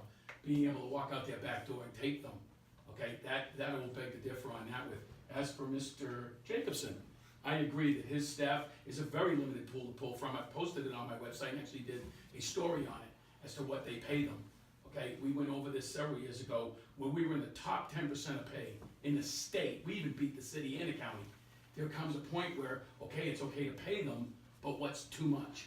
Okay, that's the whole premise of this. So I'm glad you asked me about how I get paid versus whatever. In my field, and I know it's systemic everywhere, that's how it works. Unless you're in a union job, whereas you come in and they have to scale you. Most companies want to just give you the money now because they can't find anybody. So rather than go through one thing to the other, I'm new and the guy that's paying me 5 years, I'm making as much as him. I thought it was the law that the minimum wage goes up. It is the It law. is the law. No, I wasn't Goes up. debating the wage going up. I already know what's going up. Yeah, it's on the thing. So that was to answer your question. Did that take care of it? Appreciate it. Super. Colorado is only one of 7 states, 7 or 10 states in the entire country that has a minimum wage as high as we do. So, you know, we're a very expensive state when it comes to employees. And to go with that, you're right, and there's actually other states that are up at $15 an hour. I wasn't debating the amount of an hour, I was debating on who was going to get it. So that was the premise of the question, which I placed to everybody. So, as long as you attack me, I'm cool with you being eye to eye on it. I didn't say nobody should get anything. I'm saying if you're gonna give a minimum wage to a guy making $8 an hour, he should have already been up to, according to what I was reading, then $9 or $10 But an hour. Mr. Pace, you were using a 24, you just said. No, you 16, were ma'am, using- 16. Okay, so It was 16? I That think it was the 16. minimum Was it wage 16? in 2016. It was 16, I think the one I got is 16. Yeah, we just got that new one, so. Well, I know, but I'm just saying, I have 16. Okay. Because I was gonna post it, and it shows like 875 or whatever it is, whatever the number. You wanna get everybody the minimum wage, and in order to stay competitive and keep the bills low, I'm sorry, but you're saying that we would have a hard time finding people? I seriously doubt that. We don't have a choice but to pay them now. No, I'm not saying you don't, again, you're missing the point. She said that we have a low employment pool. I disagree with the exception of Mr. Jacobson's particular situation with the water and wastewater. He has to hire qualified people. I'm not an idiot. They have to take the test. You have to give them a certain amount of money. Never argued that. Okay, what I'm saying is if you're gonna hire people that you could hire at Walmart for the same thing, we don't have to go out and pay top dollar for everybody. In Jerry's case, we unfortunately have to. I'm saying in this case, maybe we ought to find a way to more economically and feasibly run the situation that we have and go through the process. That's it. Instead of jumping on Ron saying, no, Jerry needs his money. And he needs the people to work there at that rate, so he'll keep them. So, did I make that clear? Is that good, Jerry? Good, super. Anything else? No, thank you, Awesome. appreciate it. Keep it short and hungry. I know, I'm trying to work too. Does anybody else have any comments on that, questions on that? Need further explanation on the? Okay.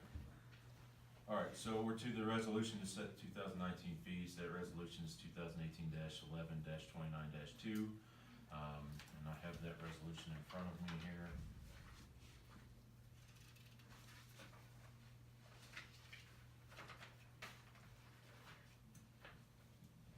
Everyone has read the resolution? Nicole, you still there? Nicole? Still there? She may have been driving home. Still got a quorum. Okay, She was bad. Yeah, I don't blame her. okay. Yeah, she just messaged me, she's driving through Kiowa, she just lost reception, so, we still have 3 members, so I would motion that we approve the resolution, for the 3% rate increase in accordance with the, discussion we've had last meeting throughout the budget process. Seconded. Any further discussion on it? Okay, all in favor? Aye. Aye. Motion carried, the resolution passes.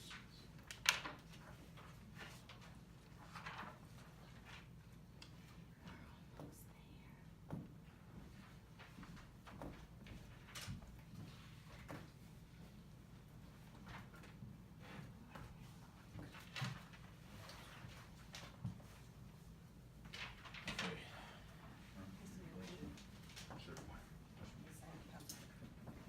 Next resolution in front of me is a resolution approving the Woodmen Hills Metropolitan District budget. And that resolution's here, we've discussed the one objection, did anybody else have any comments on that? I'll open up to the floor, if anybody else has any comments on My that. comment is you can't put it on my bank.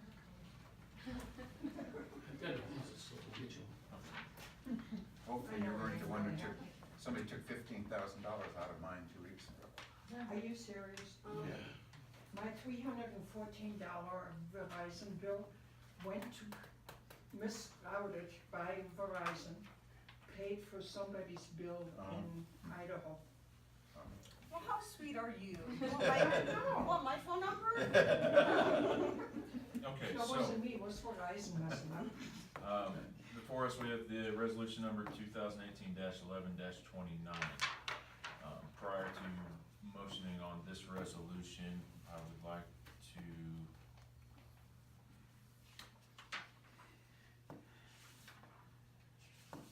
I'll wait till we get down to, other business, okay, I'm sorry. So with that being said, this is a motion to approve the Woodmen Hills Metropolitan District budget for the year 2019.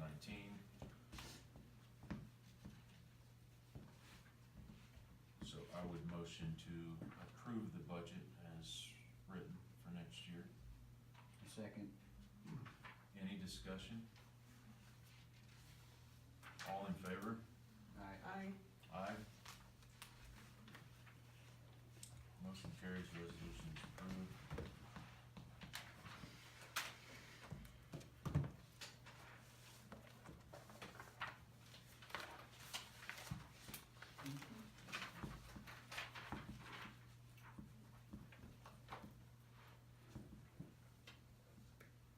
Okay, next item in front of me is the resolution number 2018-11-29-1.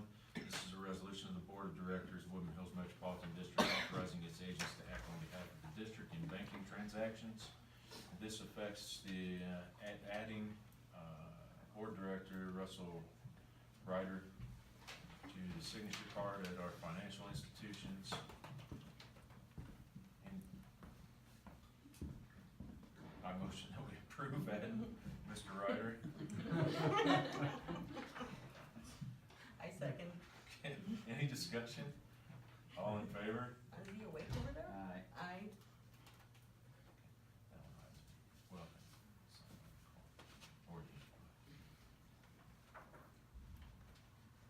Can you really do that without having a third board member that is not Mr. Ryder voting on that? Technically, he can be added, yes, but we can do it because he's a voting member of the board. So any motion the board brings up, go ahead. He's right. What about him being a voting member? No, he voting on his own motion.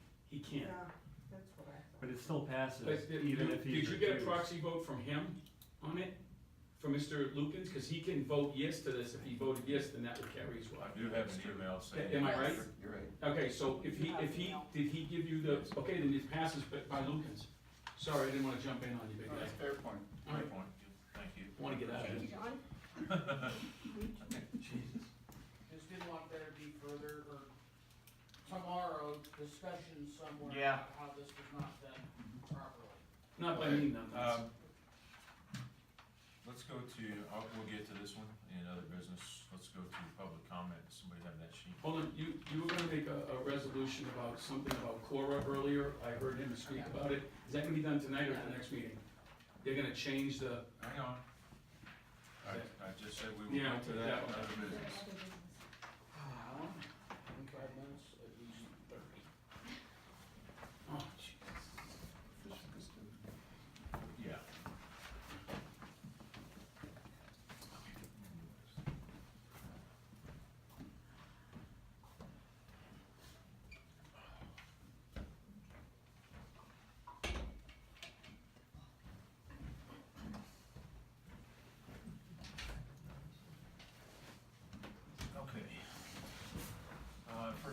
update from Mr. Pace. Yeah. Well,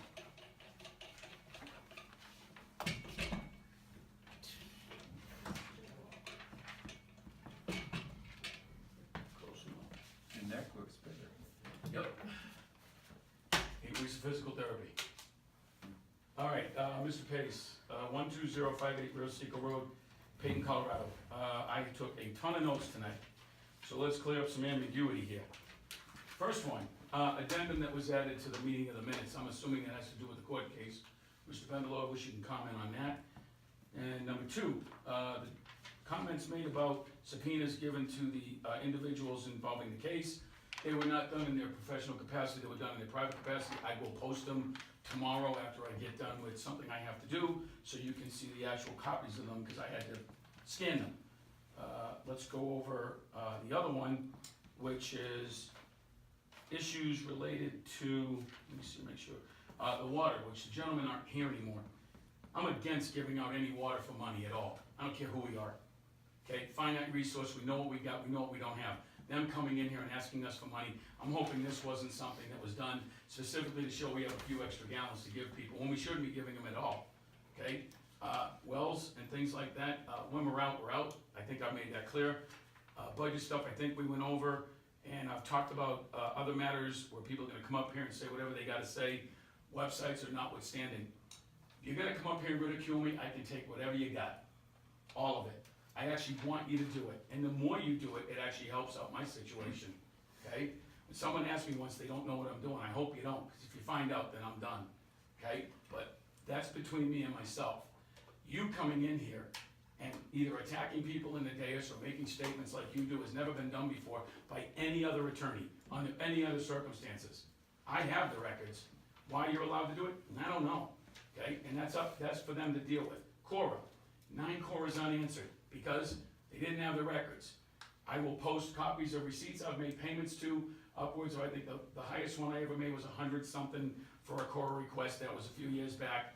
Most of the requests I make are for single documents, so I don't have to incur a cost to keep my costs low.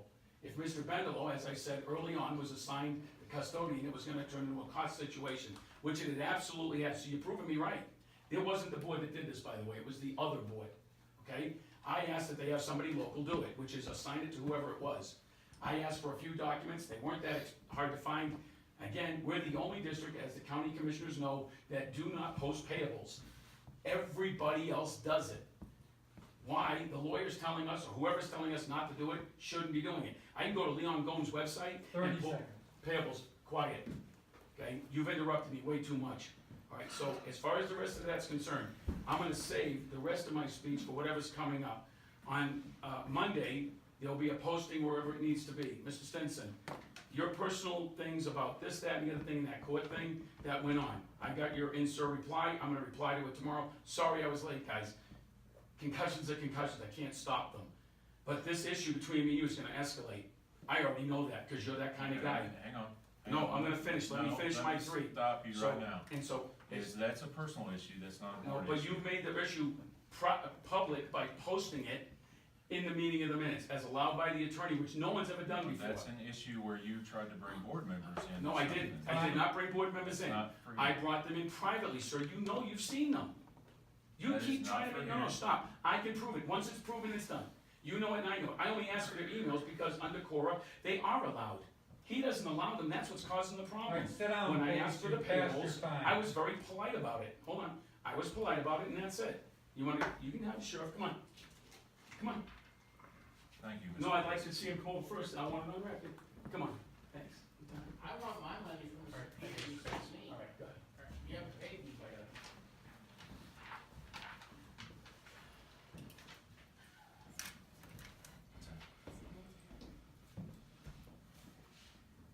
Okay, Mr. Johnson?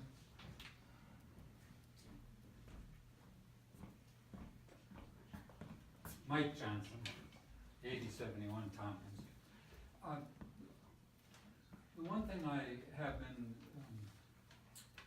disturbed might be too hard a word, but I noticed that when Corey presents her stuff, she makes an effort never to supply the public with her records, all of which are extremely expensive proposals that we're going to end up paying for if we, I would like to ask that she, like most of the other presenters, presents the public with documents instead of very carefully limiting them just to the board. I recognize that you, of course, have the authority to rule on that, but I think it's not only courtesy, but it's probably proper protocol for her to supply us with these kinds of records instead of keeping them private. Are you referring to the business plan? Well, mostly about the surveys and Okay. those kinds of things, yeah. Okay. Thank you. I'll answer you what you said. Yeah. This survey is on the site, or going on the site. It's going on the site. The business plan that was proposed a couple meetings ago is on the site. Yep.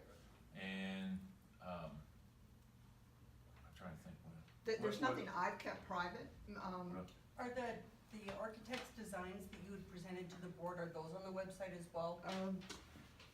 They were in a newsletter, featured in a newsletter, which is on the website, yeah. Let's just make Yeah, sure we put those on there and link them to the business plan. So that everything's together for the proposals. Are they in the business plan? no, Okay. no, because the only ones I have are the big. I'll make Was sure that, that was that the ones you were Yeah. talking about, or? Yeah. Yeah, Okay. I'm an old time guy, of course, I like to see paper, but as long as they're somewhere where the. Well, I'm no people- different, I like to see it in front of my face too, so. Yeah, I remember the pamphlet that you did give us with that whole thing. I thought we put all that on the website. I didn't look. to be honest. The business plan? Yeah, the business plan with the The architectural Architect. drawings. drawings. We did, and I believe you're right, although I wouldn't confirm with 100% Okay. confidence that it does link to the plans. I'll double check that. Okay, alright, yeah, we'll make Yeah, sure. nothing has been kept private, as this gentleman said. Everything that we present goes on the website the next day, whether it's myself or Jerry or Yeah, Rachel, okay. everything goes on the website. So, yeah, we'll make sure that it's there. Does that answer? Yes, thank you. And next one is John Martin. So part of what John Martin, 8235 Del Rio Road. Part of the thing I was gonna say is we have this, why aren't the reports, when they're read off, shown right there, just like, We couldn't get it working today. well, I understand, but we have 2 months now before the next board meeting. I'm sure somebody could figure out how to make that operate between now and the next board That's a meeting. good right? point. Don't have me do it. You'll Next be with year. your 15,000 on your bike somewhere, so. Yeah. All I wanna do is thank you guys for being so open and honest with everything, and I still have not heard the answer to my question about before we approve anything with Rec Center East, how will that be done? Okay, I was gonna answer another business. Oh, okay, sorry. Okay, but I will answer. Okay, other business. First note is on that exact topic of, when Mr. Martin presented that question, is as we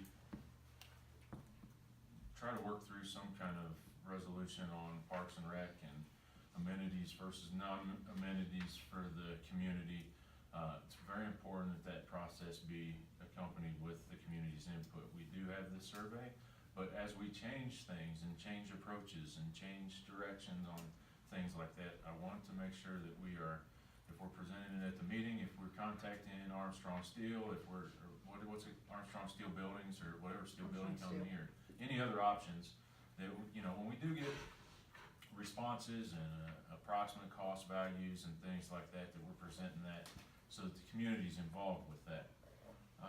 On that note, and I have personally put a lot of thought into this, and on our budget, as it was reviewed, is a capital improvement listing for Parks and Rec. And during this other business, I am going to make a motion that any capital improvement money spent for any project in the district out of those funds come before the board with a plan and cost as such that we can present to the community before we consider and vote on that item or that money being spent. Now, I know that's contrary to what's written in our bylaws, which allows the director to spend up to $60,000 prior to board approval, but I'm taking, as far as capital funds, I'm going to motion that any of those capital funds that are gonna be spent be brought before the board with a plan before they are spent, and get board approval before that money goes out of the account. Now I'll open it up for any discussion on that. Actually, I need a second, I guess. Oh, well, I would second that. Any discussion? And I will open that up to anybody. I do have a question to that. Yes. Isn't that kind of tying your director's hands a little bit with what they're gonna do? If they have to wait till the next month before they're gonna purchase something? Not if they've already put a plan in front of them for a way forward on that. It can be presented and then put in place the next meeting. Yes. Yeah, last year we had an improvement on this building in particular, and I asked for all the, documents, 11 times, I think is what I did. And I never got anything on any of it, how much they spent. I was told they spent less than 50 grand. At the end of the year, it came out to $98,500, which is way over the $50,000 cap. That was approved by everybody during the meetings. We were told they didn't spend that much, but in the end, they did. So my question is, when you go to do that again, are you gonna allow everybody the opportunity to see where you spent the money, especially in the bids over 50 grand? That's what I just said. Okay, that's all I asked. It doesn't matter if you can shake your heads, gentlemen, that's what I wanna know. Okay. Thank you. I can't see farthest back. Okay. As far back, so you guys can laugh. That money was CTF money, that wasn't Thank you. anything It's to do okay. with the budget, it was CTF money. Any other discussion on it? No. Okay, I would move for a vote on it. Question, Yes. so you're talking about changing the bylaws? I believe it's written in there in a resolution. Am I correct? I don't have a resolution. Was on a resolution that. passed by the previous But I board? think, yeah, there might be one. I have to look through our resolutions. So it's amending a resolution You can just pick it up. as opposed to changing bylaws? I don't know if it's in the resolution or the bylaw. I know it's not really listed in the bylaw or an amendment to the bylaws, so. Cause I didn't know, well, my question was, if it's bylaws, Hey. are there other procedures that have to be followed to do changes? Oh, we got it. We can. Who is it? Nicole. Okay. Okay, I'll come back. Nicole, can you hear us? Yeah, sorry, I lost her. You wanna catch her up? Okay, I put a motion on the table that we're in other business. That any capital improvement funds to be spent need to be presented to the board along with the plan and voted on by the board before the money is spent. I agree. Okay. Did I paraphrase that right? Yes. I couldn't find it in there. There's something in about 60,000. Yeah. I'm looking, but I'm not finding it.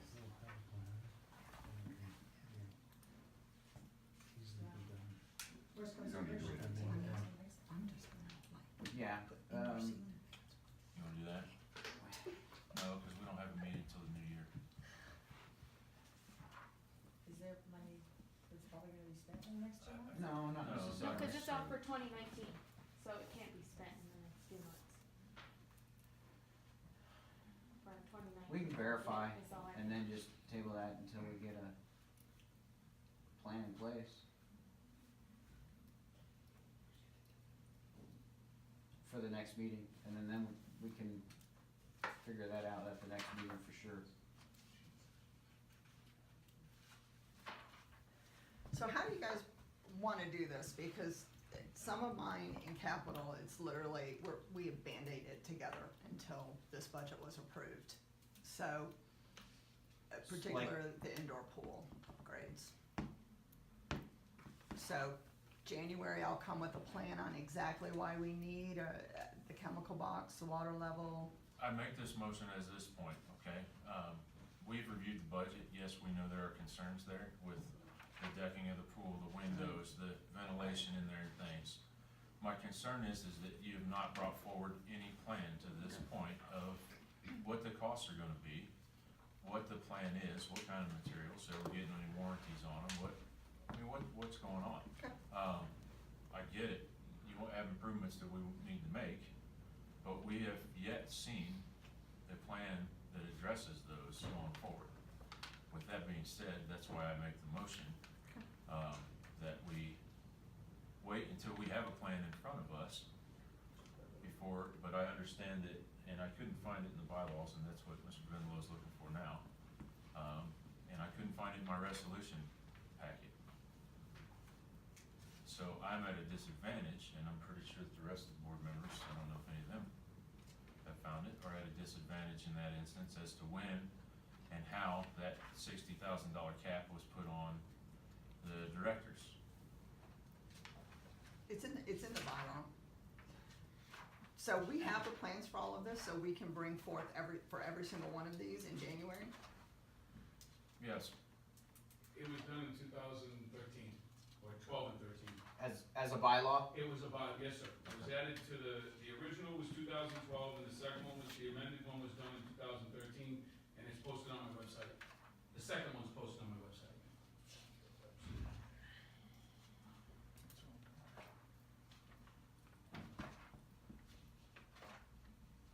Go ahead, George.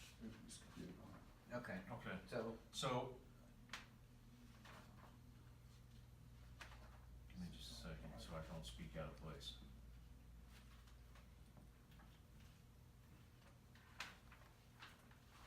I'm not finding 40,000. I'm not finding a dollar number. It's 60,000. Whatever, I'm not finding a dollar number. I can get it to you in the morning if you wanna speed things up. Okay, I will amend my motion, to be an amendment to the bylaws under the director's paragraph. Are you getting this? For any monies Section is in here. in the budget for capital improvements, for a plan for the project, costs, yes. I'm sorry, Mr. President, but I may be mistaken, but I think there's a 30-day grace period to post that change, because it can't be just done under other business. It has to be something that has to be posted, what you're doing, so anybody wants to comment on it, like, kinda next month, not just as an other under business. If you check with the SDA tomorrow, and I could be absolutely 100% wrong. Because The we last already time we amended, did it we was already 30 amended days. the bylaws once. You amended the bylaws There without it is. noticing it? Yes, Is it there? there is a procedure. It's regarding bidding Okay. contracts. Thank you, send a lie here. And I knew I didn't.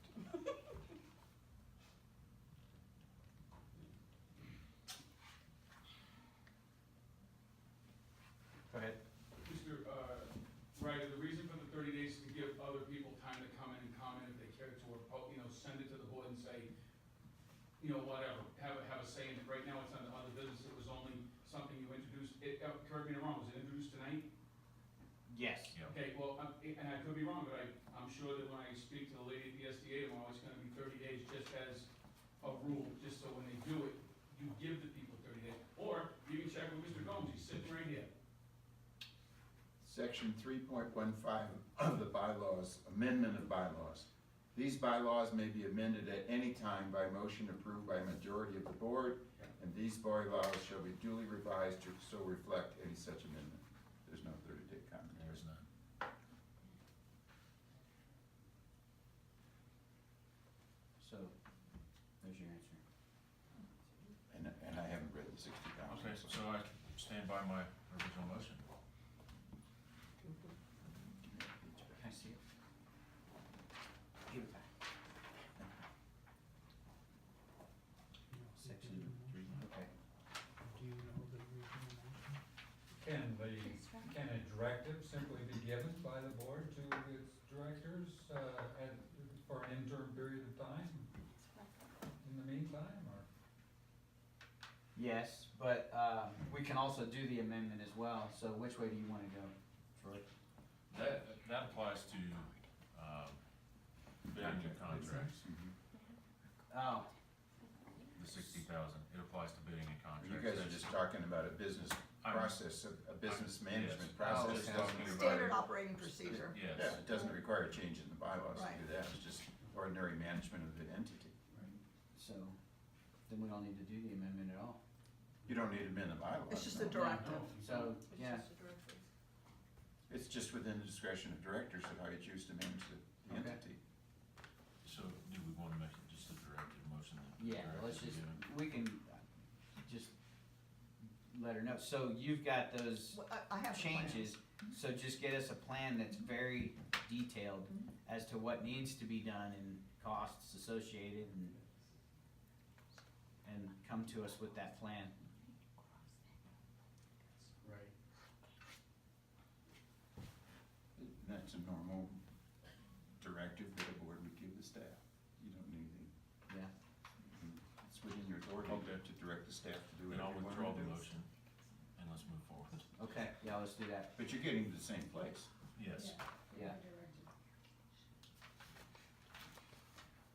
But Thank you. playing devil's advocate, Yeah. if you're going to do that with park and rec capital expenses, should we also put that stipulation on capital improvements for water and wastewater? No, because there's a plan there. They have a business plan and everything in place. We haven't seen the plan. Okay, does that answer your question, John? Sure. Okay. All right, with that being said, the other piece, two other pieces of other business, we have, You had 'em- resolution for number 2018-11-29-3 is a resolution designating the official custodian of records. And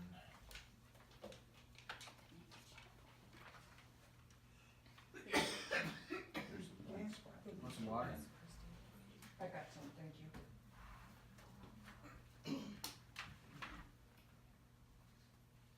is it LE? Yeah.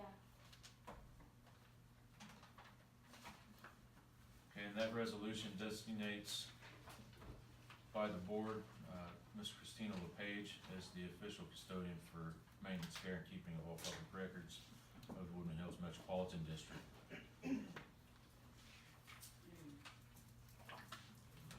I would motion that we approve that resolution as written. A second.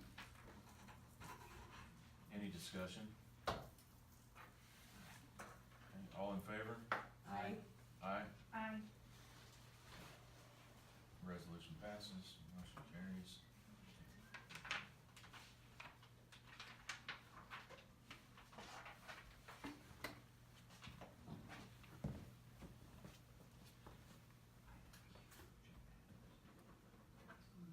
Okay.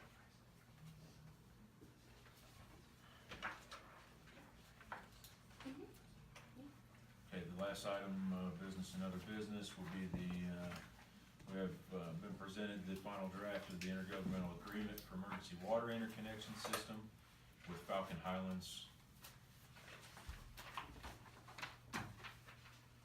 And I believe that, well, all of you folks are familiar with this, it's been kind of part of the process from the time we started this, and initially tabling this and having it rewritten. It has been rewritten or redrafted several times to include many things as far as defining emergency opening of that valve, as defining emergency water condition, essential water needs of Falcon Islands, disruptions of potable water supplies over there, and several other items in here, and this will be published on the website once it is signed. So I would motion that we approve this intergovernmental agreement with Falcon Highlands. Second. Any discussion on it? All in favor? Aye. Aye. Aye. Okay, motion carries and the IGA passes. Any other business?